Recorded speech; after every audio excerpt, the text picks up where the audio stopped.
Assalamualaikum warahmatullahi wabarakatuh. Selamat pagi.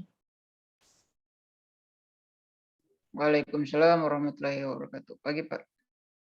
Baik, Waalaikumsalam warahmatullahi wabarakatuh. Pagi, Pak. share screen saya sudah terlihatkah? Sudah, Pak, sudah.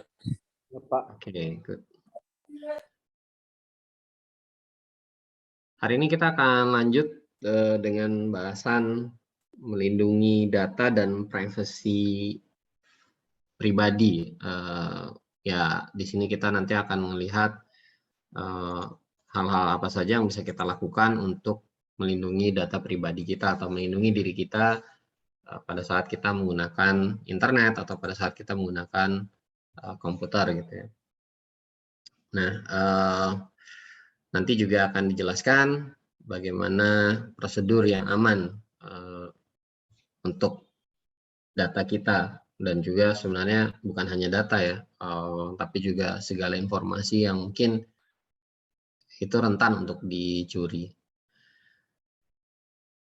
Nanti juga akan ada penjelasan terkait dengan model autentikasi yang baik itu seperti apa, dan juga bagaimana berperilaku online yang aman gitu. Jadi kita pada saat online atau menggunakan berbagai macam layanan di internet, entah itu sosial media ataupun situs-situs layanan yang lainnya, itu kita tidak terjebak untuk melakukan hal-hal yang bisa saja itu nanti akan merugikan kita. Jadi kalau kita lakukan prosedur ini, insya Allah kita relatif lebih aman. Nah, kita lihat dulu bagaimana caranya kita melindungi data kita, atau secara keseluruhan ya sistem komputer kita lah ya. Kalau dalam sistem komputer berarti kita bicara dari sisi manusia, dari sisi perangkat kerasnya, dari sisi perangkat lunaknya, dan juga data serta prosedur kalau misalkan kita berada di organisasi, regulasi ataupun aturan yang berlaku di organisasi tersebut. Ya, kalau di kampus berlaku di kampus seperti apa, kalau kita ada di kantor pemerintahan itu SOP-nya bagaimana, kalau kita di swasta atau di industri mereka juga mungkin punya standar-standar yang harus kita patuhi dalam keamanan komputer atau keamanan data. Nah, anggap saja ini di komputer pribadi kita dulu ya, di komputer kita. Jadi keamanan itu mulainya dari mana ya? Pastinya dimulai dari pribadi masing-masing. Di dalam sistem operasi, hampir seluruh sistem operasi yang saya ketahui sekarang sudah punya built-in firewall ya. Jadi kalau saya sekarang pakai Windows 10, di Windows 10 ini ada firewall-nya. Nah, ini paling tidak harus kita aktifkan. Jadi pastikan biasanya di sini ada ini ya, ada tulisan firewall is on gitu, firewall is on. Nah, ini artinya firewall-nya diaktifkan. Jangan mencoba-coba untuk mendisable ataupun menonaktifkan firewall yang ada di sistem Anda. Walaupun mungkin kalau Anda install software yang ada crack-nya atau nge-crack software, itu kadang dia minta matikan firewall, atau beberapa antivirus biasanya juga minta firewall dimatikan. Nah, ini Anda patut berhati-hati pada saat diminta matikan firewall. Apakah memang perlu sejauh itu atau bisa dihindari? Kalau masih bisa dihindari, ya lebih baik Anda jangan mematikan firewall. Jadi tolong kalau misalkan ada perintah untuk mematikan firewall atau di sini firewall-nya off atau disable, segera diaktifkan. Nah, selain firewall yang aktif, Anda juga pastikan firewall ini selalu diupdate atau ditambal atau di-patching atau di-upgrade ya. Jadi kalau kita pakai Windows seperti ini, biasanya akan ada update, dan yang diutamakan biasanya juga adalah update yang terkait dengan security hole ya, atau security vulnerabilities, lubang-lubang ataupun celah-celah yang ada di keamanan. Nah, itu biasanya dapat prioritas untuk segera di-update karena akan rentan terhadap pencurian data ataupun rentan dengan kerusakan sistem komputer kita.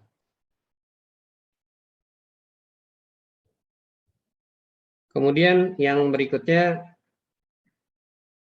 di PC maupun di laptop sebaiknya kita punya antivirus. Boleh yang bawaan dari Windows ya. Cukup baik udah sekarang antivirus yang ada di Windows. Ya, ini dalam kumpulan ini tadi ya, kumpulan security ya. Kalau kita lihat di sini Windows Security, di dalamnya ada firewall, di dalamnya ada policy atau kebijakan keamanan, kemudian juga proteksi account kita semua ada di sini, termasuk virus ya. Jadi antivirus, anti spyware. Kalau dia nemu biasanya ini ada ininya ya, ada muncul di sini. Ini mau kita apakan? Ini mau kita apakan? Mau kita karantina, mau kita delete, atau kita izinkan dia untuk running di dalam sistem kita. Ya, ini juga harus sering-sering diupdate ya. Jadi antivirus ini harus sering-sering diupdate, dan juga sebaiknya Anda punya jadwal per bulan gitu atau per minggu, lebih baik lagi kalau misalkan bisa per minggu, untuk melakukan scan keseluruhan dari sistem yang ada. Jadi jangan nunggu ada virus masuk baru di-scan. Jadi lebih baik Anda melakukan tindakan preventif, kalau misalkan bisa dilakukan weekly, scan menyeluruh itu lebih baik. Ya, ini juga dipastikan kalau antivirus Anda running ya, atau berjalan dengan baik. Nah, ini terkait kalau misalkan ada akses ke perangkat ataupun ke data yang menurut Anda itu janggal, ya kemungkinan itu aktivitas dari malware. Anda bisa cegah atau Anda proteksi. Tadi ada peringatan ya, ada dua tadi, kita mau remove atau kita mau karantin, atau kita mau biarkan saja. Kemudian juga sebaiknya tidak mendownload dari situs-situs yang memang menyediakan crack ataupun software-software bajakan, kayak di Pirate Bay misalkan ya. Kalau memang Anda tahu resikonya ya silahkan. Tapi kalau memang Anda ingin komputer Anda aman, download dari situs-situs yang memang terpercaya, CNET misalkan, atau download.com, Shockpedia, atau kalau di Windows punya store juga seperti Google Play Store, ya download dari store-nya Windows gitu kalau Anda pakai Windows. Kalau pakai Android, download dari Google Play, dan store resmi lainnya yang dimiliki oleh berbagai macam penyedia sistem operasi. Yang Android download dari tempat Android, yang Windows download dari tempatnya Windows, yang Mac download dari tempatnya Mac, dan yang lain. Itu jauh lebih secure atau jauh lebih aman. Kemudian ini juga penting, kalau ada update, sebaiknya Anda update segera. Biasanya tadi update terkait dengan tambalan-tambalan di lubang-lubang keamanan atau celah-celah keamanan. Nah, yang seperti ini vulnerabilities ya istilahnya. Ini yang segera harus diupdate. Kalau masalah performance atau masalah bug something gitu yang tidak esensial, mungkin Anda bisa abaikan untuk update-nya. Tapi kalau di situ dituliskan bahwa update sudah termasuk dengan patching atau tambalan dari vulnerabilities ataupun kerentanan yang muncul di sistem kita, sebaiknya disegerakan. Jadi jangan tunda-tunda lagi kalau misalkan di situ update-nya terkait dengan tambalan celah-celah keamanan yang ada di dalam sistem komputer kita. Yang berikutnya, ya ini untuk sistem operasi ya, untuk sistem operasi dan untuk browser. Ya biasanya di browser itu punya security setting juga. Coba saya lihatkan contoh aja.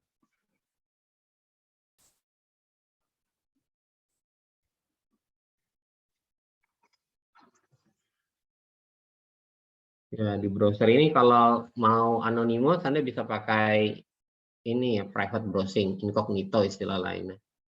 Ya, ini bisa, atau mau pakai VPN juga boleh. Atau kalau misalkan Anda mau default seperti ini, Anda bisa privacy dan security-nya ini kalau mau ditingkatkan, Anda bisa pakai strict. Ini yang udah paling tinggi. Tapi kalau misalkan Anda mau balance antara protection dan performance, pasti dia akan menyampaikan seperti ini. Antara kenyamanan dengan keamanan itu bertolak belakang, atau antara performance, kinerja, dengan keamanan itu juga bertolak belakang. Anda mau aman, kinerja yang dituntut oleh si browser atau sistem pasti akan tinggi.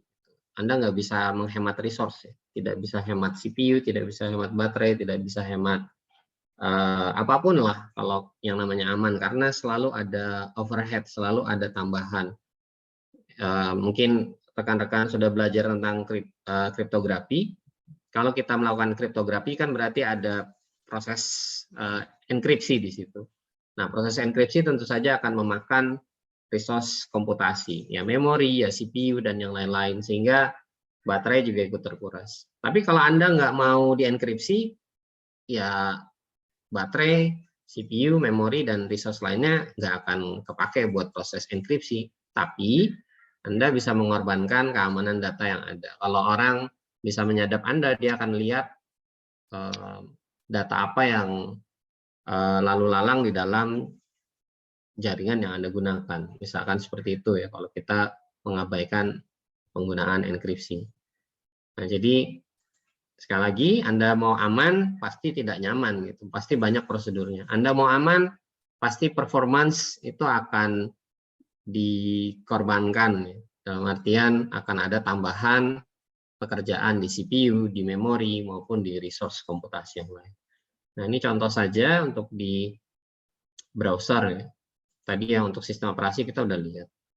Kemudian ini tadi juga sudah saya sampaikan, kalau ada patching, ada update, ada upgrade, terutama yang terkait dengan ini ya, paling vital memang terkait dengan keamanan. Ya, ini tolong diprioritaskan. Jadi sekali lagi, kalau sudah kaitannya dengan keamanan, Anda harus memprioritaskan segera di upgrade atau di patching atau ditambal, karena ini menyangkut data Anda, menyangkut sistem komputer Anda, yang menyangkut kerjaan Anda juga gitu. Saya punya rekan beberapa yang ya bisa dibilang mungkin mereka nangis kali ya. Datanya buat skripsi, nah ada beberapa juga yang skripsinya itu hilang, ya maksudnya di delete oleh virus. Ya zaman dulu ya, zaman masih tahun-tahun awal 2000-an, 2000-2001 gitu. Ada yang komputernya crash karena dulu nama virusnya virus Chernobyl atau virus C. Chernobyl atau C itu virus punya kemampuan untuk mendelete isi flash ROM. Jadi BIOS Anda itu di delete sama virusnya. Bayangkan kalau di motherboard BIOS itu di delete, motherboardnya pasti nggak akan bisa kepake kalau nggak punya backupnya. Ya sekarang sudah banyak proteksi BIOS, banyak juga motherboard yang punya dual BIOS. Jadi adanya virus C zaman dulu ternyata mendorong beberapa perusahaan motherboard itu untuk menciptakan BIOS di motherboard kita itu ada lebih dari satu chip. Dan juga membuat proteksi khusus untuk BIOS. Karena kalau BIOS-nya rusak, kita benar-benar nggak bisa ngapa-ngapain lagi sudah. Motherboard-nya walaupun baik ya, tapi secara software dia nggak ada, gitu, mati lah ibaratnya. Ibarat manusia itu raganya ada, tapi jiwanya nggak ada. Jadi fisiknya gitu baik-baik aja kelihatannya motherboard, tapi secara software di dalamnya sudah nggak ada. Nah itu ada beberapa teknik sih buat merestore kembali BIOS yang hilang. Ya salah satunya dengan dual BIOS yang ada seperti sekarang ini. Ya itu sepele sebenarnya. Karena mungkin lalai patching, kemudian juga sembarangan tukar-tukaran file dan segala macam, akhirnya terinfeksi atau connect ke jaringan, virusnya bisa menyebar di jaringan sehingga masuk ke komputer, melakukan aksinya, motherboard yang dijadikan korban. Ya mungkin motherboard bisa dibilang kita bisa beli lah, mungkin harganya bisa 1 jutaan gitu. Tapi kalau misalkan itu terkait dengan data gitu, sudah kita kumpuli berbulan-bulan gitu, skripsi sudah kita kerjain, mau seminar hasil tiba-tiba hilang, itu kan sangat sangat nyesak lah di dada gitu ya, bisa stres ya. Tadi saya bilang teman-teman saya bahkan ada yang menangis gara-gara skripsinya itu hilang. Gitu. Nah, jadi jangan sampai ini kejadian dengan Anda ya. Sekarang sudah ada cloud, ya, sudah ada cloud, ya simpan data-data Anda ke cloud itu. Jangan biarkan data Anda disimpan hanya di dalam laptop, PC, smartphone, tablet, ataupun device lainnya. Ya. Jadi kalau punya cloud, simpan di cloud. Bisa pakai Google Drive, bisa pakai Dropbox, dan yang lain-lain. Nah, kemudian sekarang kan semua perangkat saling terhubung nih. Apalagi perangkat-perangkat yang dalam kolaborasinya Google. Ya. Smartphone Android, tablet Android, kemudian Android TV Box, laptop, yang juga Anda pakai Gmail, itu biasanya saling terkait. Nah, sebaiknya semua perangkat yang ada dilindungi dengan password masing-masing. Kemudian juga ini tadi sudah saya sampaikan, enkripsi. Kalau bisa dienkripsi, memang ini akan bertolak belakang dengan kenyamanan dan performance komputer Anda karena ada proses enkripsi. Ya. Kemudian juga informasi-informasi yang penting, kalau itu tidak terkait dengan data-data rahasia atau data-data yang punya kaitan dengan keamanan negara, ya, Anda mungkin masih bisa simpan di cloud. Ya. Tapi kalau ada data-data yang terkait dengan keamanan negara, misalkan Anda moto perbatasan, gitu, atau foto instalasi-instalasi militer atau instalasi penting milik negara, apalagi instalasi rahasia, jangan disimpan di cloud publik, ya. Jangan disimpan di Google Drive, jangan disimpan di Dropbox, karena itu bisa jadi bahan buat mereka gitu untuk proses ya spionase atau mata-mata. Jadi sekali lagi kalau Anda pernah nyimpan dokumen-dokumen yang terkait dengan keamanan negara, sebaiknya tidak disimpan di cloud. Ya, simpan di dalam hard disk eksternal atau simpan di media-media yang lain kalau Anda ingin melakukan backup.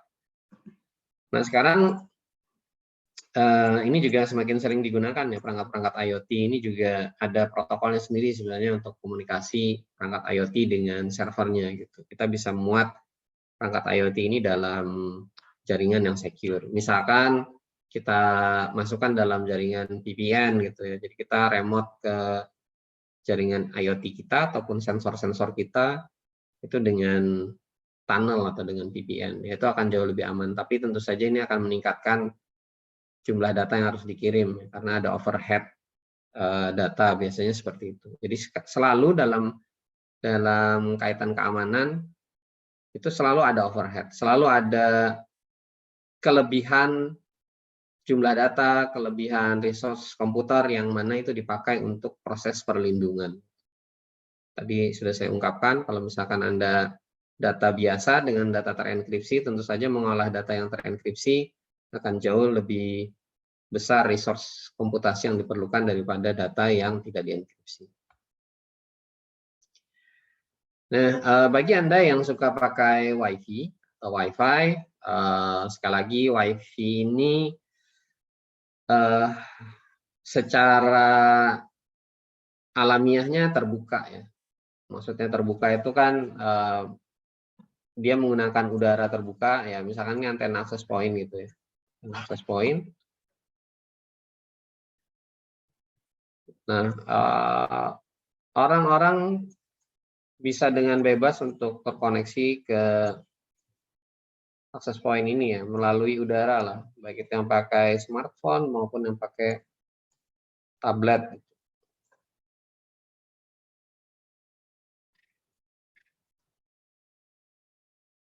Sehingga kalau ini dikasih SSID itu yang muncul kalau kita scan. Kalau kita scan muncul itu namanya SSID. SSID ini kan kalau kita kasih password, dikasih passphrase ya istilahnya, passphrase. Kita kasih passphrase, biasanya tidak ada batasan mau dimasukkan, maksudnya kita coba berapa kali pun dia tidak ngasih batasan. Beda kalau kita mesin ATM atau kita pakai internet banking kan kita dikasih cuman 3 kali biasanya untuk salah password. Habis itu kalau di ATM masih salah PIN juga, kartu ATM Anda ditelan. Kalau misalkan di internet banking 3 kali salah username password, username Anda akan diblok atau layanan internet banking Anda akan diblok. Nah, kalau di sini kan misal si SSID ini misalkan pakai WPA2 ya, WPA2 password atau passkey-nya atau pasparasenya pakai WPA2. Ini kan bebas-bebas saja mau berapa kali nyoba gitu. Sehingga memang SSID yang terbuka atau SSID yang di broadcast dan dengan ada passwordnya itu tidak memiliki batasan untuk mengulang password yang salah atau passphrase yang salah. Nah, dan juga WPA2 ini atau WPA2 ini sudah tidak aman lagi. Bisa dibobol dengan metode crack ya. Sekarang ada upgrade-nya, kalau Anda setting untuk access point, Anda bisa pakai WPA versi yang ketiga.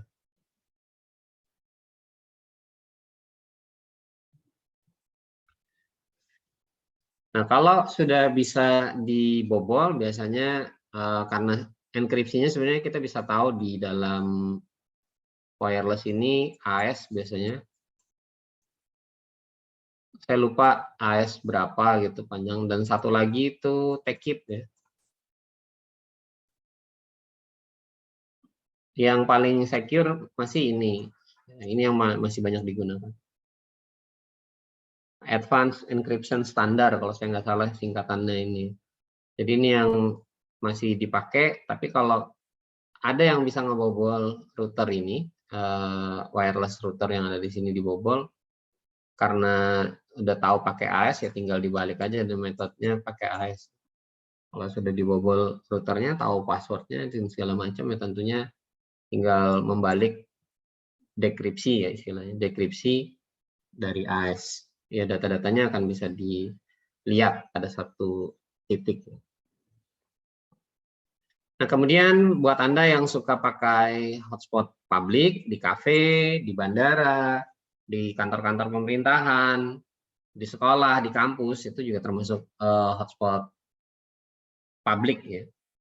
Jangan mengirim informasi yang sensitif atau informasi yang menurut Anda itu amat sangat berharga. Contoh, ada yang buka internet banking gitu ya, atau mobile banking. Nah, itu berbahaya sebenarnya kalau Anda pakai hotspot atau WiFi publik. Usahakan kalau Anda pakai internet banking, pakai operator selular itu malah lebih aman. Nah, kalau memang Anda ragu juga dengan operator selularnya, kan tidak ada jaminan tuh. Kita masih belum punya undang-undang perlindungan data pribadi, kita masih belum punya. Artinya secara hukum kita masih belum dilindungi. Walaupun banyak operator selular menyatakan bahwa jaringan mereka aman, tapi kita tidak bisa 100% percaya dengan mereka. Mungkin Anda juga bisa menggunakan tunnel ya. Pakai VPN ini untuk mengamankan diri pada saat Anda terkoneksi dengan situs-situs ataupun layanan-layanan yang menurut Anda memang membutuhkan jaringan yang aman. Nah, kemudian Bluetooth sebaiknya dinonaktifkan. Hanya dinyalakan pada saat Anda mungkin mau bertukar file lewat Bluetooth, atau Anda mau mendengarkan radio atau audio lewat earphone Bluetooth, ya silahkan, itu baru diaktifkan. Kalau enggak, sebaiknya nonaktifkan Bluetooth Anda. Ya sekalian juga itu buat menghemat baterai lah ya. Untuk setiap layanan yang ada di internet, biasanya kan kita pakai password ya. Layanan sosial media misalkan, Facebook, Instagram, Twitter, dan yang lain-lain, pastinya itu punya password atau kata sandi. Nah, pastikan setiap account online Anda, tadi misalnya Anda punya Facebook, Anda punya Twitter, Anda punya Gmail juga, ya 3 aja deh. Kalau bisa ini passwordnya beda-beda. Ini passwordnya X, misalkan ini Y, ini Z. Jangan disamakan semuanya. Kalau disamakan semuanya, wow, wassalam ini. Biasanya begitu yang ini kebobol, yang email, karena buat daftar Facebook dan Twitter ini pakai email, ya yang dua ini nggak lama pasti juga akan kebobol. Jadi sekali lagi, lebih baik Anda punya password yang berbeda-beda untuk setiap account online Anda. Entah itu account online buat sosial media, buat layanan-layanan streaming seperti Netflix, Spotify, dan yang lain-lain, maupun untuk layanan Google, emailnya kah, atau Google Docs-nya, dan yang lain-lain, sebaiknya Anda punya password yang beda-beda. Nanti juga kita akan lihat password saja mungkin tidak cukup ya. Ada yang namanya MFA, Multi-Factor Authentication. Ya, nanti kita akan lihat di slide yang depan kayaknya ada cerita tentang MFA ya. Atau two-way authentication, sama aja ya. Ada yang bilang MFA, ada yang juga bilang two-way authentication. Nah, kalau Anda tipikal orang yang susah mengingat kata sandi, Anda bisa pakai pengelola kata sandi. Di browser-browser nih udah ada. Sambil contoh di Firefox lah ya. Nah, di Firefox ini udah ada built-in sebenarnya. Ya, ini contoh aja, saya punya password di sini. Ada username-nya, ada password-nya. Kapan dia dibuat, kapan dimodify, ya ini ada. Jadi, tidak harus install, bawaan dari browser kadang sudah ada ya. Tapi ini hanya bisa digunakan di browser saja. Jadi sekali lagi ini hanya bisa digunakan di layanan-layanan yang berbasis web atau lewat browsing, lewat proses browser. Jadi kalau Anda pakai aplikasi seperti S3 ataupun aplikasi yang lain di mana aplikasinya juga ada username password, Zotero, Mendeley, di aplikasinya ya ini tidak berlaku. Ini hanya untuk web saja yang berbasis web. Ini saya ambil contoh salah satu pengelola kata sandi yang bisa membantu kita untuk mengingat kata sandi. Kemudian kita harus membuat kata sandi itu beragam lah karakternya ya. Jadi kita gunakan karakter yang beragam. Yang pertama, jangan pakai kata-kata yang ada di kamus atau nama dalam bahasa apapun. Nah, ini biasa kalau yang kamus ini mudah untuk diserang dengan yang namanya dictionary attack.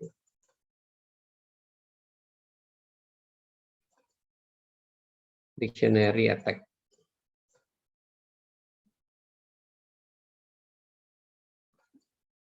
Dia akan menggunakan kamus untuk melakukan serangan. Jadi sekali lagi jangan pakai kata-kata yang ada dalam kamus. Kamus apapun ya, bahasa apapun. Bahasa daerah, bahasa Inggris, bahasa Indonesia, bahasa Rusia, bahasa Arab. Pokoknya jangan gunakan kata-kata apapun dalam kamus karena sangat rentan untuk diserang dengan menggunakan dictionary attack. Ya, dia pakai database kata-kata di kamus itu yang digunakan.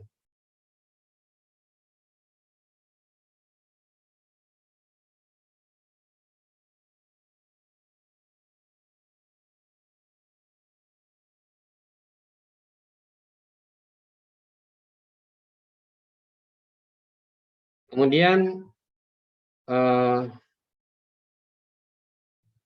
ini juga sama ya, sebenarnya sama aja.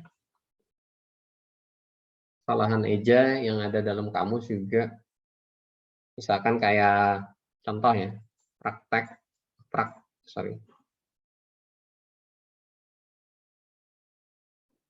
kata-kata praktek itu salah. Dalam bahasa Indonesia bukan praktek yang benar. Praktek ini salah ya dalam kamus.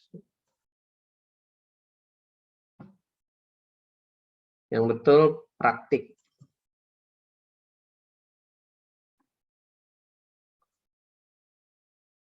Ya, ini nulisnya pakai mouse, makanya jadi jelek banget. Ya, ini yang benar. Ini yang salah. Ya, ini juga jangan digunakan. Karena rawan dikenain dictionary attack juga. Jangan gunakan nama komputer dan juga nama account Anda. Ya, kalau misalkan nama account Anda kemarin ada yang pakai nama di WhatsApp itu kayaknya tulisannya kalau di bahasa Indonesia kan sih bandel, tapi di WhatsApp saya nggak tahu itu punya siapa. Tulisannya BAND3L gitu ya, bandel. Ya, ini juga jangan pakai kalau misalkan Anda akunnya bandel@gmail.com. Jangan Anda gunakan ininya buat password ya, bahaya juga gitu. Nanti diserang dengan ini duluan malah bobol. Kemudian pakai karakter khusus, ya. Karakter-karakter yang aneh-aneh, wild karakter lah istilahnya. Ini bagus untuk diterapkan. Kemudian sebaiknya 10 karakter atau lebih. Ya, ini contoh bisa Anda lihat di dalam tabel mana yang baik, mana yang paling baik. Ya, kita bisa ambil contoh yang ini.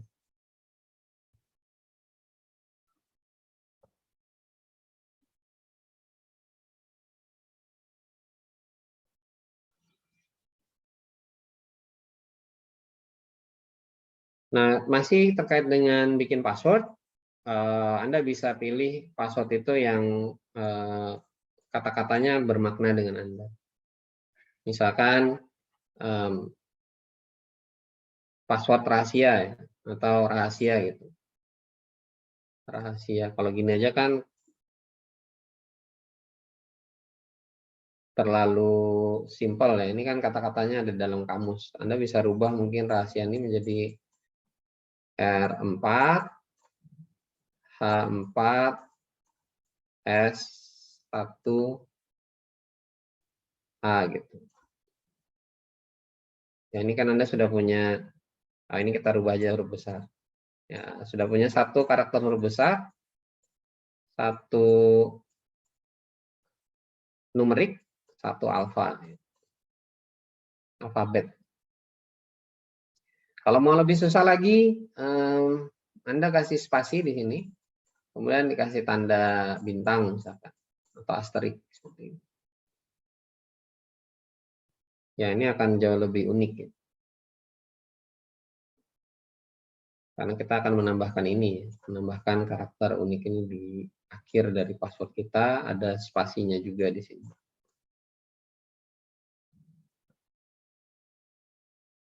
Kemudian makin panjang makin baik, benar, tapi makin panjang juga makin bingung Anda bisa mengingat.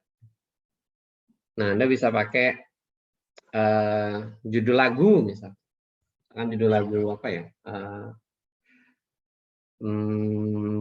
Apa ya judul lagu ya? Terserah Anda lah. Anda bisa cari judul lagu, kemudian Anda bisa rubah angka huruf yang ada di sini menjadi angka A, jadi angka 4, I jadi angka 1, atau L jadi angka 1. Kemudian tambahkan ini. Tambahkan wild karakter atau karakter-karakter spesial atau khusus. Nah, kalau kita mau pakai standar NIST, ini standar institut standar yang ada di Amerika. Biasanya panjang minimum untuk password itu 8, paling panjang 64 karakter. Kemudian jangan gunakan yang mudah ditebak. ABC 123, 1234, kemudian admin, kemudian 00000, ya, dan seterusnya. Jadi sebaiknya hindari kata-kata sandi yang general atau umum, atau sering dipakai sebagai default, ya, sandi default.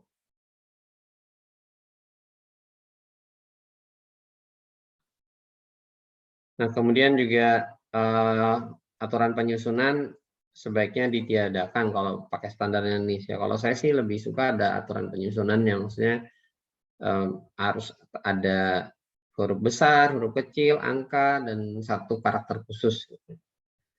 Kemudian ya ini juga untuk autentikasi. Biasanya tidak boleh ada ini ya, pernyataan rahasia bersama gitu. Atau kalau misalkan ada log, nah ini juga log atau riwayat transaksi atau riwayat kalau di browser itu cookies ya, ditaruh di cookies. Ya sebaiknya itu dihindari. Karena kalau ditaruh di situ rawan untuk diintip orang.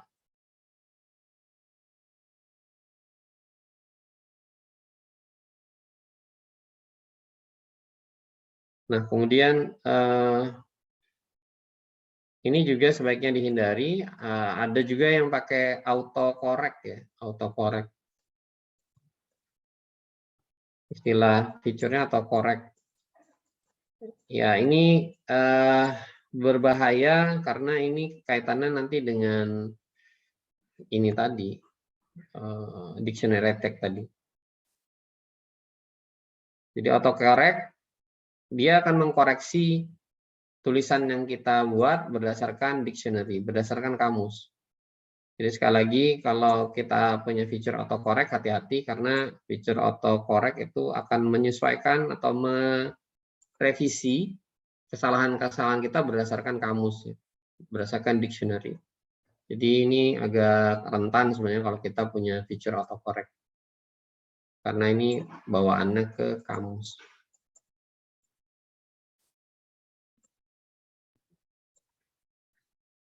Kalau bawaannya ke kamus, berarti masuknya ke dictionary attack.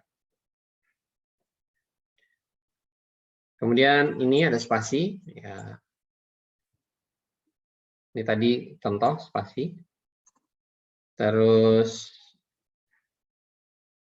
meniadakan petunjuk kata sandi. Nah, ini biasanya hint, istilah lainnya hint. Di Windows ini ada hint. Kalau Windows, standarnya Windows ini ada hint. Jadi setiap perusahaan, setiap pembuat standar itu kadang mereka punya pertimbangan masing-masing ya. Ada yang pakai, ada yang enggak gitu.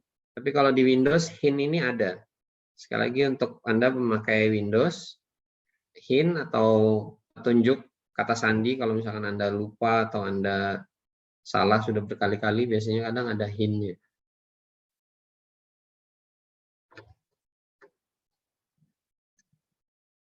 Kemudian ini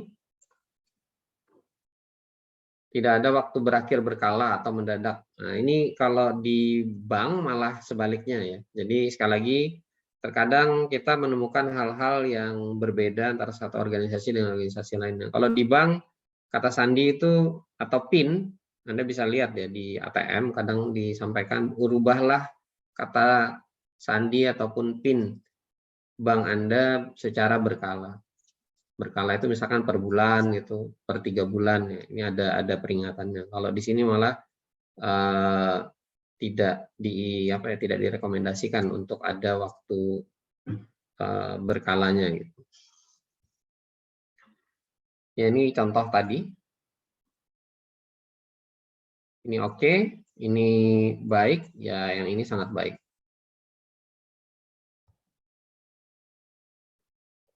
Ini lab nanti bisa mungkin di akhir perkuliahan ya, pertemuan ke-7 atau ke-6 lah ya. Kita bisa explore beberapa lab dari Cisco Networking Academy. Berikutnya enkripsi. Ya tadi sudah saya sampaikan juga di depan, kalau kita melakukan enkripsi bisa jadi komputer kita akan terasa agak lelet. Kenapa? Karena dalam proses enkripsi ini ada penggunaan resource komputasi, baik itu prosesor maupun memori. Dan pastinya kalau pakai dua-duanya itu berlebihan atau ada kelebihan, baterai juga pasti akan dikuras ya kalau yang pakai laptop. Atau kalau yang pakai PC pastinya PSU-nya atau power supply unit-nya itu akan bekerja lebih ekstra karena adanya proses enkripsi. Nah, mungkin Anda sudah belajar di pertemuan-pertemuan sebelumnya bagaimana proses enkripsi dari suatu karakter, di mana huruf A bisa dirubah ya jadi huruf yang lain, baik itu enkripsi yang sifatnya monoalfabetik atau satu karakter dirubah dengan satu karakter yang lain, atau enkripsi polialfabetik, satu karakter bisa dirubah menjadi beberapa karakter yang lain kalau misalkan dia ketemu di dalam satu kata. Jadi kalau dalam satu kata dia dirubah menjadi karakter lain. Saya ambil contoh aja yang ada di sini, misalkan kata rahasia ya. Kalau polialfabetik kan A ini pertama mungkin bisa dirubah jadi X gitu. A berikutnya dirubah lagi jadi Y. Yang A terakhir ini dirubah jadi Z. Ya, ini namanya polyalphabetic encryption. Tapi kalau misalkan kata rahasia ini A dirubahnya jadi X, kayak scissor keeper gitu ya. Kemudian dirubah lagi jadi X tetap, sampai akhir ini juga tetap dirubah jadi X. Ya, ini namanya monoalphabetic. Substitusi, ya ini contoh substitusi. Kita kenal dengan beberapa tipikal metode enkripsi ya. Ya ini contohnya substitusi yang kalau ini monoalfabetik, yang ini adalah polyalfabetik.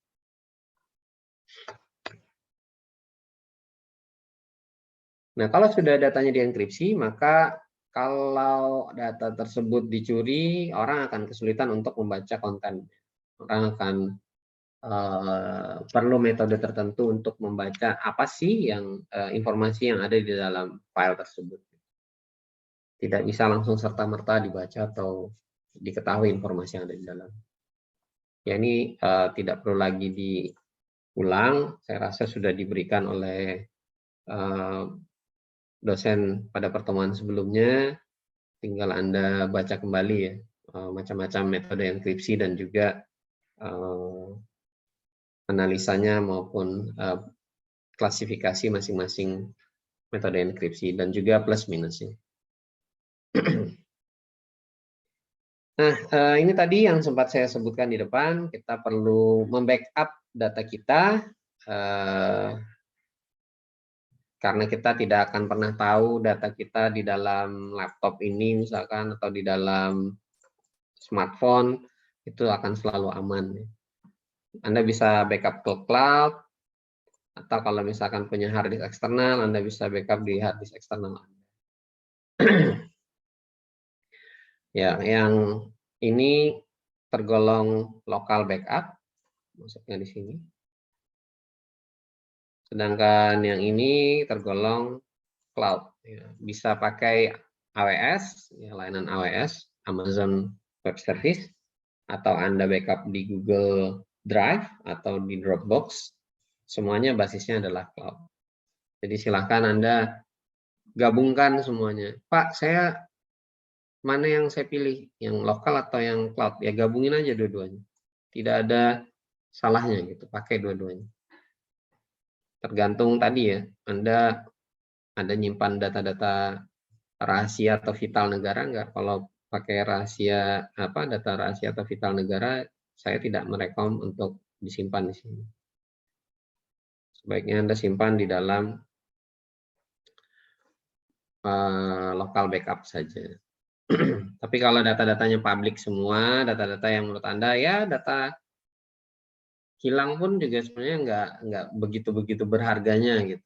Seperti film, misalkan Anda punya koleksi film pribadi, Anda punya koleksi musik pribadi, ya bisa Anda backup di lokal juga, bisa Anda backup di cloud.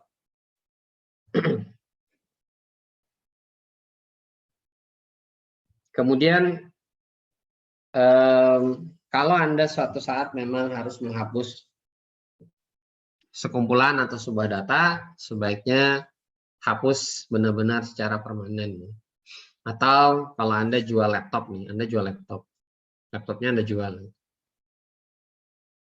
Sebaiknya sebelum dijual ini di clean format ya.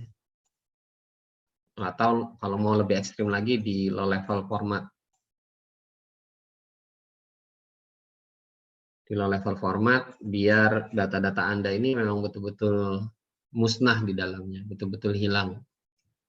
Sehingga orang tidak mungkin untuk memulihkan kembali ataupun meretrieve data Anda kembali. Termasuk juga yang online, kalau Anda sempat nge-backup ini ke cloud, udah backup ke cloud, kalau memang Anda nggak perlu data-data yang ada di cloud, ya sekalian ini juga dihapus. Jadi juga perlu dihapus. Tapi kalau Anda memang perlu ya jangan gitu. Anda backup ke cloud, Anda hapus cloud-nya, ternyata Anda perlu, ya Anda nangis mau dapat dari mana lagi, yang di sini sudah hilang, di cloud juga sudah hilang, ya salam gitu ya.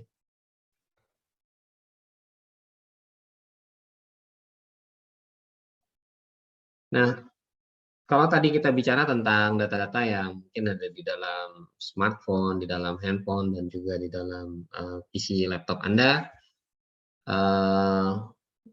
yang bagian kedua ini kita akan berbicara tentang keamanan Anda dan data Anda di internet ya, atau pada saat online. Ini tadi sudah saya sebutkan, mungkin dalam layanan-layanan yang ada dia menggunakan two-factor atau two-way authentication, atau istilahnya yang sekarang lebih umum namanya MFA ya.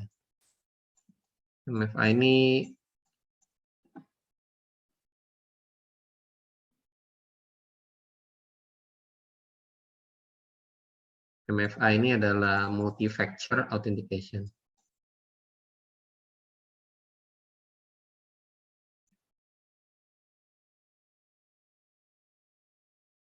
Multi-factor authentication.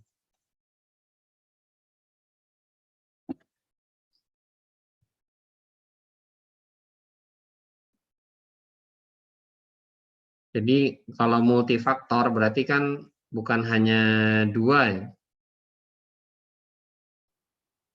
Kalau multifaktor bukan hanya ada dua. Contoh multifaktor authentication. Mungkin Anda pernah ngebuka Gmail di komputer teman Anda, atau Gmail Anda buka di komputer publik di kampus. Tiba-tiba nanti akan ada notif yang masuk ke dalam handphone Anda. Dia akan menanyakan apakah benar bahwa Anda login gitu ya. Nanti akan ditanya lagi, apakah Anda ada yang ngasih kode ya, apakah kode ini yang muncul gitu, atau kode ini harus dimasukkan. Jadi beberapa layanan Gmail menggunakan model seperti itu. Ada juga yang ketika Anda login, kemudian Anda dikirimin SMS. Ya, kalau Anda gunakan Tokopedia, ya, Tokped, gitu, Shopee, ya two factor authentication-nya biasa lewat SMS, lewat handphone Anda, gitu. Anda login lewat PC atau laptop misalkan, Anda login, nanti Anda akan dikirimi SMS ke sana dengan kode tertentu, misalkan 1256 gitu ya. Anda akan masukkan kode 1256 ini di form login. Ini contoh two-way authentication atau multi-factor authentication. Kalau Gmail tadi saya cerita, Anda login Gmail misalkan di sini.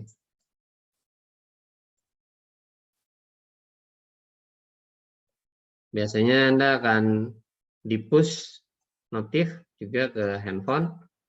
Kalau handphonenya pakai Android. Android push.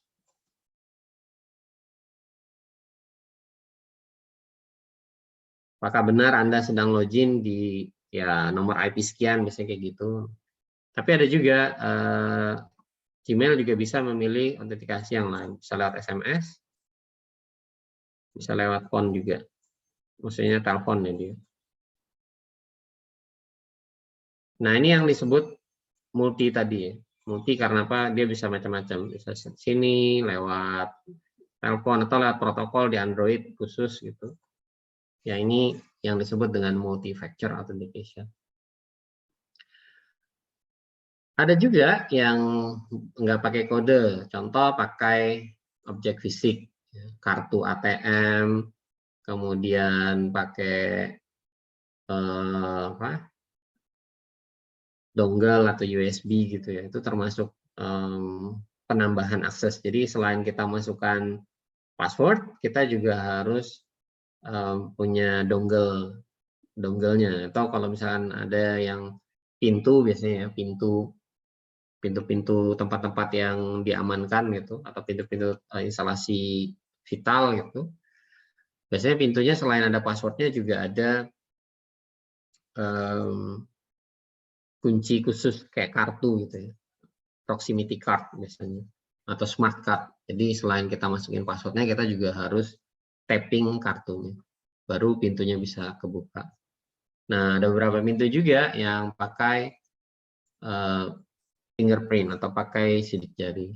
Termasuk handphone Anda sebenarnya itu kan ada rata-rata handphone sekarang sudah ada fingerprint-nya ya, sudah ada pemindai sidik jari. Jadi Anda bisa tambahin two-way authentication. Bahkan handphone yang terbaru itu pakai muka gitu ya. Tapi kalau pakai muka itu agak berbahaya ya. Maksudnya berbahaya kalau teman Anda iseng gitu, Anda dipoto, kemudian foto Anda dicetak atau foto Anda ditampilkan di handphone yang lain, kemudian handphone Anda dipinjam, walaupun di password bisa diretas ya, bisa dibobol dengan foto muka Anda. Jadi saya tidak menyarankan sih kalau pakai muka ya, pakai face recognition ini saya tidak terlalu menyarankan. Ini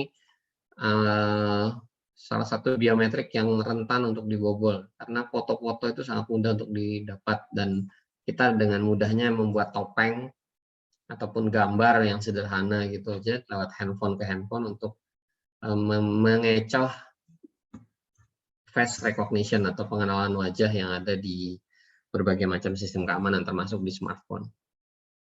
Jadi masih tetap lebih bagus ini atau pakai telapak tangan.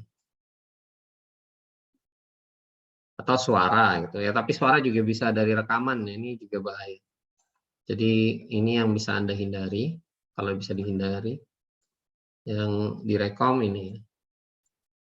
Kalau tangan ya berarti tangan orangnya yang harus Anda bawa, gitu. Jempolnya kah atau telunjuknya. Gitu. Kalau satu telapak tangan ya berarti satu telapak tangannya yang harus Anda bawa. Nah, kemudian terkadang kita mungkin agak malas ya bikin username dan password lagi gitu. Sudahlah, kita pakai metode yang jauh lebih sederhana. Ada namanya open authentication. Ya, jadi open authentication ini bisa menggunakan username dan password yang memang sudah ada di server open authentication. Contoh kalau kita menggunakan Gmail atau gunakan layanan Google. Ya, ini Google sudah menyediakan open authentication. Sehingga kalau kita pakai Zoom meeting ya, kita nggak perlu bikin username dan password di Zoom. Jadi Zoom cukup proses autentikasinya adalah mengambil yang ada di sini. Gmail, Facebook, Twitter, ya, dan yang lain-lain ini punya server open authentication. Ya, mungkin lebih jelasnya kita bisa lihat contoh aja sebentar.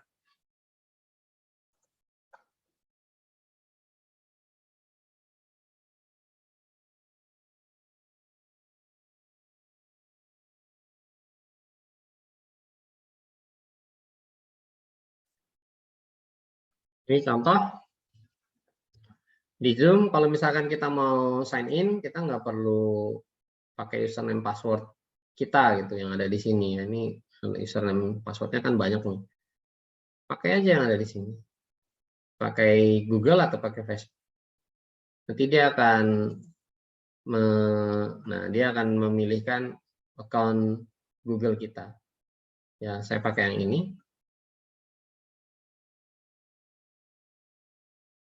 Nah, ini saya sudah login ke Zoom account saya dengan menggunakan autentikasi dari Google tadi.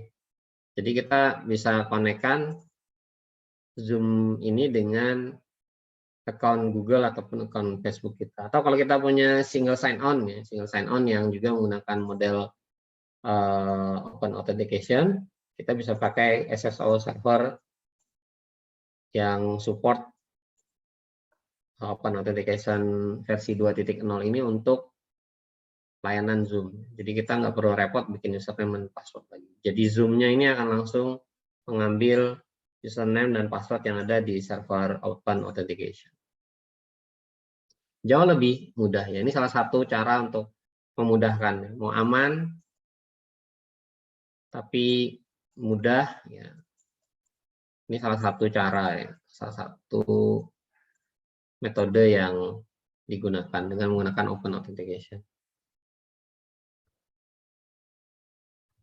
Nah, ini juga yang penting. Kemarin berapa kali saya sudah sempat sampaikan ketika di kelas-kelas pertemuan kita, jangan Anda umbar informasi Anda di sosial media, terutama informasi yang menyatakan bahwa Anda sedang live gitu. Apalagi akhir tahun kayak gini, mungkin ada yang mau libur Natal tahun baru atau liburan gitu, terus mengumbar informasinya bahwa dia sedang berlibur satu keluarga gitu ke pantai mana gitu ya, live lagi. Ya berarti kan dia ngasih tahu orang bahwa di rumah nggak ada orang gitu, rumah lagi kosong, serumahan pada pergi ke pantai. Nah ini tentu saja akan rentan untuk mengundang rampok atau maling ke rumah ya, karena rumah kosong gitu. Apalagi satu RT gitu ya, satu RT, satu kelurahan mungkin lagi liburan entah kemana gitu, naik bis rame-rame, ya itu juga terlalu beresiko untuk dijadikan informasi oleh orang-orang yang mau membobol rumah ya, ataupun orang yang mau, yang mungkin yang tadinya tidak berniat mau maling jadi punya niat maling gitu, yang tadinya tidak punya niat untuk merampok rumah seseorang jadi punya niat merampok karena tahu bahwa rumahnya itu kosong gitu. Lagi pergi liburan juga, apalagi liburannya di luar kota yang tidak mungkin datang saat itu juga atau detik itu juga, sehingga informasi-informasi yang seperti itu niatannya mau pamer, pulang-pulang malah rumah kebobolan, itu kan menyedihkan gitu. Jangan sampai itu terjadi dengan Anda. Jadi sebaiknya kalau mau posting Anda pernah liburan di mana, lebih baik dilakukan setelah beberapa hari Anda berada di rumah, atau setelah Anda selesai liburan dan Anda sudah kembali ke rumah. Jangan beberkan informasi yang berharga tersebut di sosial media, termasuk ini juga ya. Sebaiknya dihindari. Dan juga rajin-rajin memeriksa pengaturan keamanan atau privacy yang ada di dalam sosial media Anda. Siapa yang boleh lihat status Anda, siapa yang boleh lihat foto-foto Anda filter lah baik-baik. Jangan semua diumbar ke khalayak umum. Itu sekali lagi beresiko buat Anda dan juga mungkin orang-orang yang ada di sekitar Anda, entah keluarga Anda ataupun teman-teman Anda. Ya, berikutnya email. Kalau bisa pakai email resmi untuk urusan resmi lebih baik. Misalkan di Universitas Hairun ada emailnya, ya itu yang Anda gunakan. Contoh dedicahyadi@unhair.ac.id gitu ya. Atau kalau saya di kampus saya sini, saya pakainya dedicahyadi@unmul.ac.id.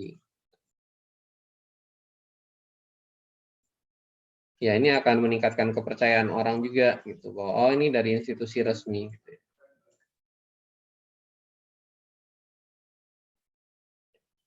Kemudian ini juga akan meningkatkan kepercayaan orang juga kepada Anda kalau misalkan Anda melamar pekerjaan atau Anda sedang apply beasiswa atau anything lah. Jadi sebaiknya Anda menggunakan domain resmi gitu. Dan kalau Anda gunakan domain resmi, sekali lagi juga Anda secara tidak langsung ikut mempromosikan kampus ya. Dan pastinya Anda harus menjaga nama baik dari kampus Anda. Gitu. Jangan sampai Anda pakai account resmi terus Anda berbuat yang tidak. Nah, kemudian kalau bisa gunakan incognito ataupun private browsing, ini juga lebih baik. Tadi ya yang contoh ini tadi, nah ini private browsing. Jadi kalau misalkan ini tidak private, ya ini tidak private, Anda bisa kalau di Firefox Anda bisa pakai ini, ya ini private browsing ya.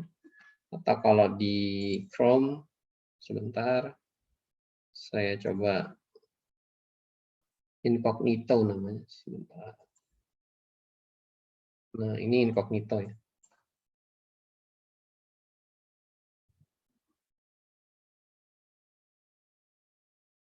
Jadi ini bisa Anda gunakan untuk mengamankan diri Anda pada saat Anda browsing. In private, incognito, jendela rahasia, atau private browsing, ini sama semua.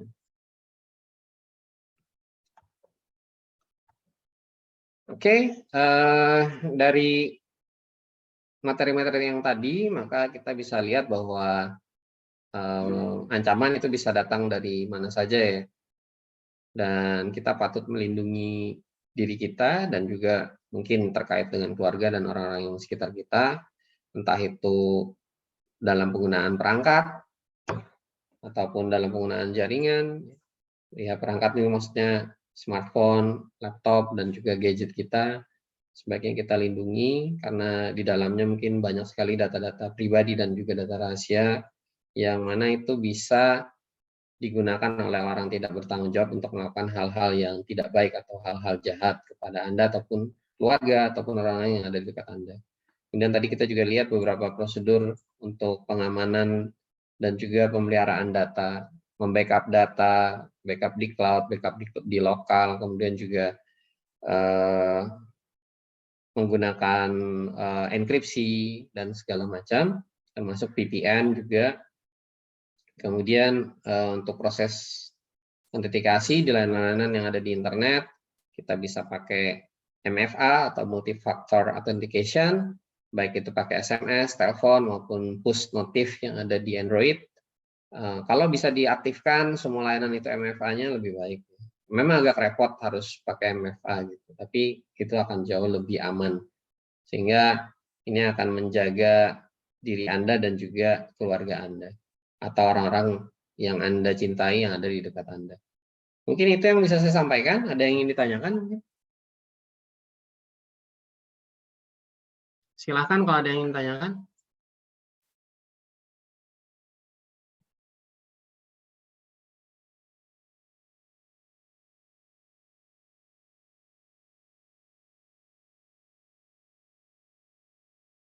Kalau tidak ada yang mau nanya, untuk perkuliahan kita saya cukupkan ya. Yang ini cuma saya ingin nambahin penggunaan Cisco NetAcad-nya sebentar.